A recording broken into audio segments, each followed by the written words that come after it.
So, in today's reflection, I wanted to talk a bit about tackling hard things.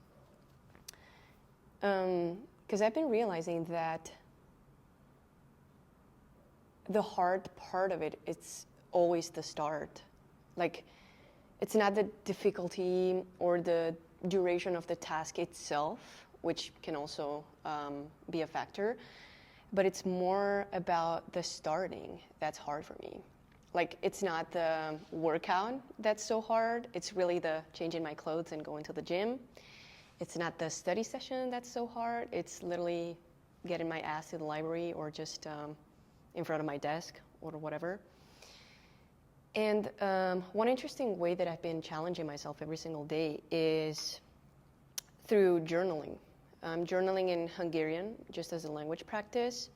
And because I'm still in a point where like my thought process is very slow and my writing skills are not the best yet, it's still very hard for me. And especially because I do it at night because, I want to write about things that happen during the day. So that's why I don't do it every morning.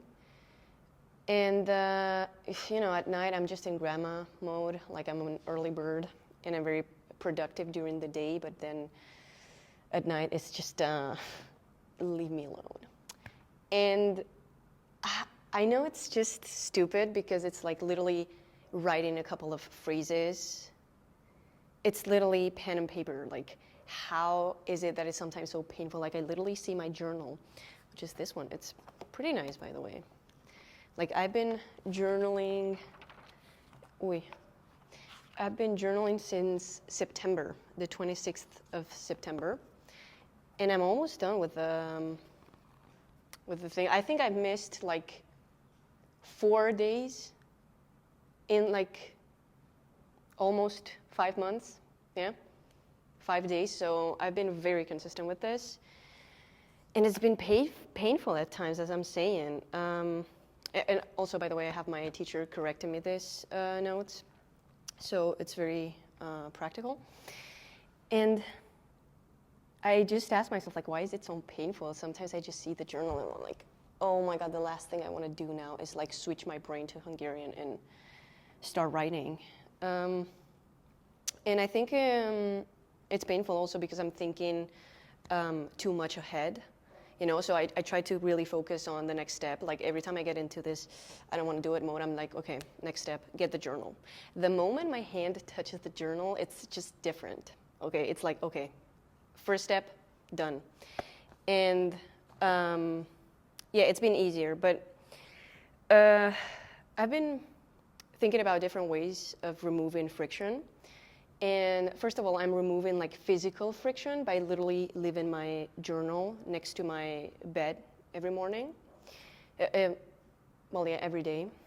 So I have like my journal next to my bed with the pen already there. Sometimes even a bottle of water, this little ritual.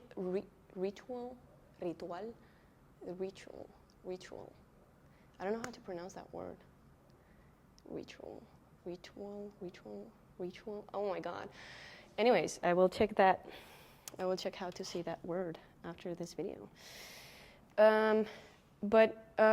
So one way that I physically remove the friction is through that, just having everything prepared for just getting myself into motion. And then I'm also trying to remove mental friction by thinking, I don't like to think so much like the whole day because that's a lot to take in. So it's like, okay, Cris, let's write about 3 things that happened today. Like 1 in the morning, 1 in the afternoon, and 1 in the evening. And chunking my day down to 3 phrases is just so much more, I'm removing mental friction by that. And I'm also trying to push myself towards doing that, like not only removing the obstacles, but also getting the inner energy to kind of like, okay, Cris, let's do this. It's not that bad. I'm reminding myself every time that this benefited me so much. Like I cannot express how impactful has been keeping this journal for my developing of my different like speaking skills, especially because now I feel like I got to a point where I don't have to translate so much. Like I literally just have to switch switch to Hungarian, and I'm just in that mode. I don't have so many like language transfer, and also my writing got better, and I feel like I'm more fluid. Like I don't have to stop myself so much when I'm talking, and also because I talk a lot about my day, and people talk like I think like it's the most basic conversation to have with someone. Like, what have you been doing? What are you doing?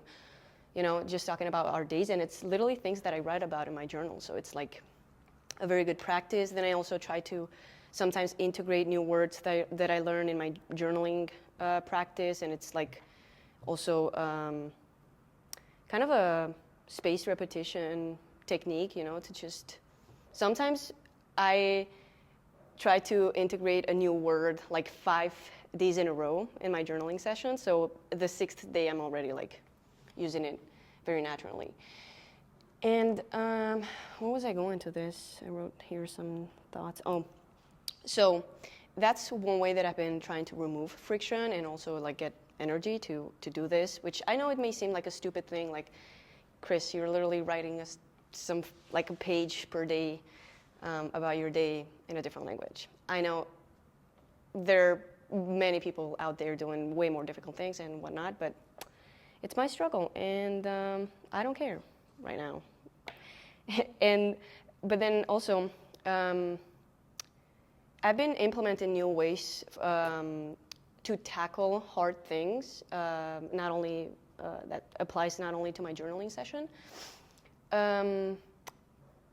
I think it was Hemingway who would literally finish his writing sessions in the middle of an idea. So then the next day he would have like this fresh energy to like, I know exactly where I'm going. And I also read different books. This Hungarian writer, he's called Sándor Márai? Yeah, I forgot his name, I cannot believe this. Anyways, and he also talked in one of these books that his daily writing discipline is 35 pages every single day, which to me is fucking insane, but anyways. And he talked about how the moment he reaches that number, 35 pages, he's done. Like sometimes he finishes the 35 pages in the middle of a sentence, and he would still just cut it that day, like at that point, just so the next day he could come like again with this fresh energy. And I guess this relates a lot to this unit bias that we have, because we tend to see things as a unit, like as if it's the natural and complete way of things. Like that's why sometimes you feel pressure to finish a plate of food because an ambulance? No. Sometimes you feel, at least I feel pressure to finish my plate of food because I see it as a unit, so I have to complete it.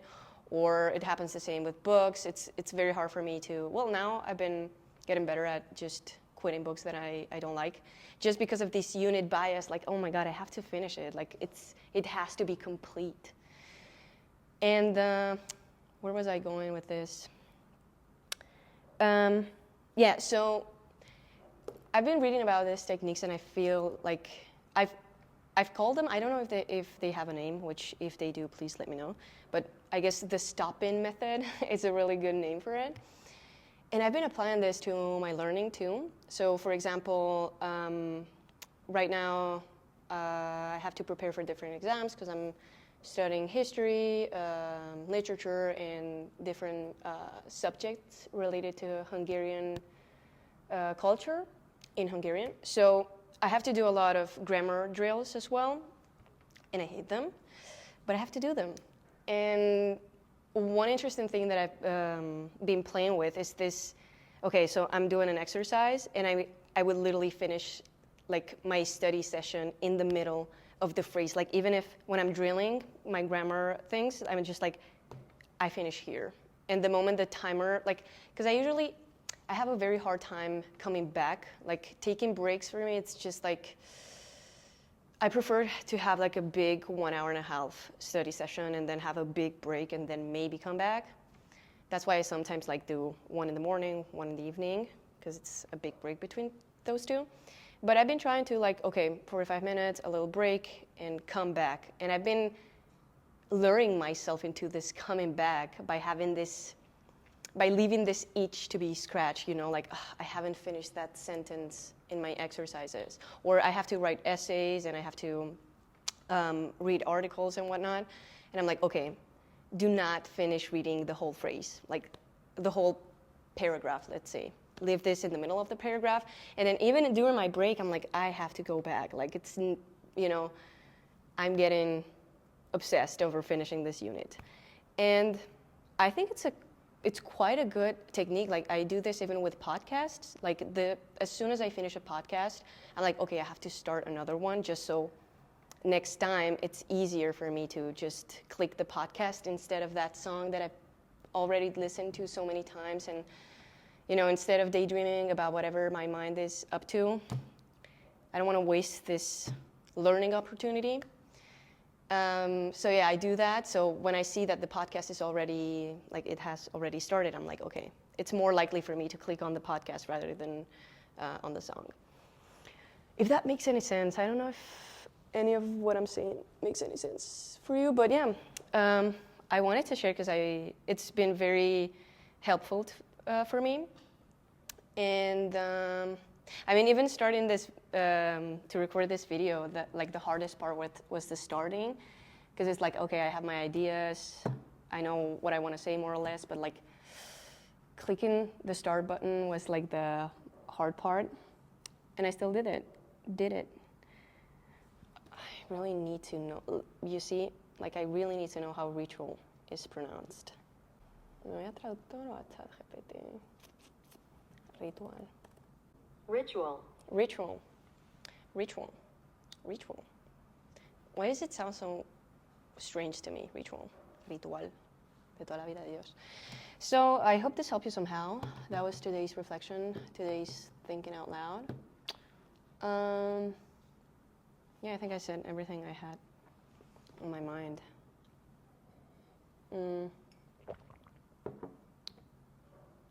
Yeah, because I have to go to the gym now.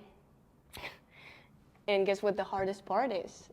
Changing my clothes. Like, this is a mistake. Like, I'm still in my pajamas, and I should have come here to the study room already dressed up. See? This is friction right here.